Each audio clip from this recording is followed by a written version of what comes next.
അരുൺ ആലത്തൂരിലേക്ക് പോവാം. അരുൺ, അവിടെ നടക്കുന്ന പരിശോധന നേരത്തെ ശ്രീത്തിനോട് ചോദിച്ച കാര്യം തന്നെയാണ്. അവിടെ നടക്കുന്ന പരിശോധന ഇന്ന് ലോറി ഉയർത്താൻ കഴിയുന്ന സാഹചര്യമല്ല. ഇന്ന് പുഴയിലേക്ക് ഡൈവിംഗ് അടക്കമുള്ള കാര്യങ്ങൾ നടക്കാതെ വരുന്നു. കാരണം അടിയൊഴുക്ക് ശക്തമാണ്. അപ്പോൾ അതുകൊണ്ട് ഇന്ന് അത് നടക്കുന്നില്ല എന്നുള്ള സ്ഥിരീകരണം വരുന്നുണ്ട്. അങ്ങനെയെങ്കിൽ ഇവരുടെ ഇപ്പോഴത്തെ പരിശോധന ഈ ലോറിയുടെ ക്യാബിൻ ഏത് ഭാഗത്താണ്? പുഴയുടെ അടിയിൽ ലോറിയുണ്ട്, പക്ഷേ ഏത് ഭാഗത്താണ് ക്യാബിൻ എന്നുള്ള പരിശോധനയാണോ ഇപ്പോൾ നടക്കുന്നത്? അതിനെ സംബന്ധിച്ച് എന്തെങ്കിലും വിവരം ലഭിക്കുന്നുണ്ടോ അരുൺ? യാതൊരു വിവരവുമില്ല. ഏതായാലും ഇനി നമുക്ക് മനസ്സിലാക്കാൻ സാധിക്കുന്നത് പരിശോധന ഇന്നിനിപ്പോൾ ഉണ്ടാവില്ല എന്നുള്ളത് തന്നെയാണ് മനസ്സിലാക്കാൻ സാധിക്കുന്നത്. കാരണം ഇനി ഈ ഒരു ഞാൻ നേരത്തെ പറഞ്ഞു, ഒരു ഉച്ച മുതൽ ഈ ഒരു വൈകുന്നേരം നേരം വരെ 5ലേറെ തവണ ഈ നാവികസേന ഉദ്യോഗസ്ഥർ ഒഴുക്ക് എത്രത്തോളം ഉണ്ട് എന്നുള്ളത് പരിശോധിക്കുന്നുണ്ടായിരുന്നു ഇവിടെ. അതിനുശേഷം ഏതെങ്കിലും തരത്തിൽ മുങ്ങൽ വിദഗ്ധർക്ക് ഈ വെള്ളത്തിലേക്ക് ഇറങ്ങാൻ പറ്റുന്ന ഒരു സ്ഥിതി ഉണ്ടോ എന്നുള്ളത് കൃത്യമായി പരിശോധിച്ചിരുന്നു. പക്ഷെ ആ പരിശോധനകളിലൊക്കെ അത് നിലയുറപ്പിക്കാൻ പോലും കഴിയാത്ത തരത്തിൽ അടിയൊഴുക്ക് പുഴയിലുണ്ട് എന്നുള്ളതാണ് വ്യക്തമായിരിക്കുന്നത്. മറ്റൊന്ന്, ഞാൻ നേരത്തെയൊക്കെ പറഞ്ഞതുപോലെ ഇത് കലങ്ങിയ വെള്ളമാണ്. കലങ്ങിയ വെള്ളമായതുകൊണ്ട് തന്നെ അതിന്റെ കാഴ്ചയും വളരെ കുറവാണ്. ഇതിൽ ഉള്ളിൽ കാഴ്ച വളരെ മങ്ങുന്ന തരത്തിലാണ് വെള്ളം കലങ്ങിയത് കൊണ്ട് തന്നെ ഉള്ളത്.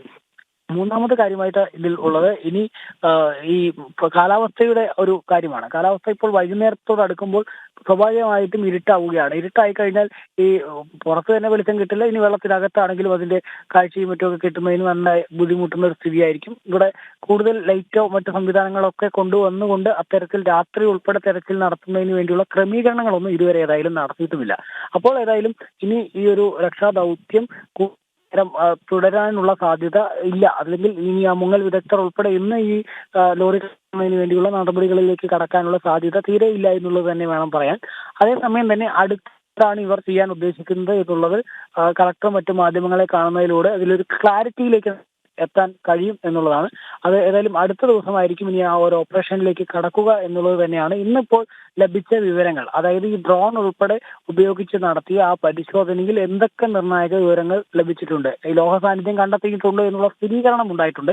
അതിന്റെ വിവരങ്ങൾ നമുക്ക് ഇതിനോടകം തന്നെ ലഭിക്കുകയും ചെയ്തിട്ടുണ്ട്. പക്ഷേ അതിന്റെയൊക്കെ കൂടുതൽ വിശദാംശങ്ങൾ നമുക്ക് അറിയേണ്ടതുണ്ട്. അത് ഈ ബന്ധപ്പെട്ട അധികൃതർ വ്യക്തമാക്കുന്നതിലൂടെ മാത്രമേ നമുക്ക് അത്തരം വിവരങ്ങൾ കുറച്ചുകൂടെ ക്ലാരിറ്റിയോടുകൂടി കുറച്ചുകൂടെ ക്ലിയർ ആയി നമുക്ക് ലഭിക്കുകയുള്ളൂ. അത്തരത്തിൽ കൂടുതൽ ക്ലിയർ ആയി ലഭിക്കുമ്പോൾ അത് എന്താണ് ഇനി അടുത്ത ഈ ഒരു സ്റ്റെപ്പായിട്ട് ഇവർ മുന്നോട്ട് വെക്കാൻ പോകുന്നത്, നാളെ തന്നെ ഈ ഒരു ലോറി ഉയർത്താൻ പറ്റുന്ന സ്ഥിതി ഉണ്ടാവുമോ, അത്തരത്തിലുള്ള ഏതെങ്കിലും പുതിയ സാങ്കേതിക വിദ്യകൾ ഇവർ ഉപയോഗിക്കാൻ ഉദ്ദേശിക്കുന്നുണ്ടോ, ഒപ്പം തന്നെ ഈ കാലാവസ്ഥ ഇങ്ങനെ തുടരുകയാണെങ്കിൽ, ഈ ഒഴുക്ക് ഇങ്ങനെ തുടരുകയാണെങ്കിൽ, ഈ പ്രതികൂല അവസ്ഥയും ആണ് നാളെയും തുടരുന്നത് എങ്കിൽ മറ്റ് നടപടികളിലേക്ക് കടക്കാനുള്ള സാധ്യതയുണ്ടോ, അല്ലെങ്കിൽ മറ്റെന്തെങ്കിലും പോംവഴികൾ ഇവരുടെ ദൗത്യ സംഘത്തിന്റെ മുന്നിലുണ്ടോ എന്നൊക്കെയുള്ള ഒരുപാട് ചോദ്യങ്ങൾ നമുക്ക് മുന്നിലുണ്ട്.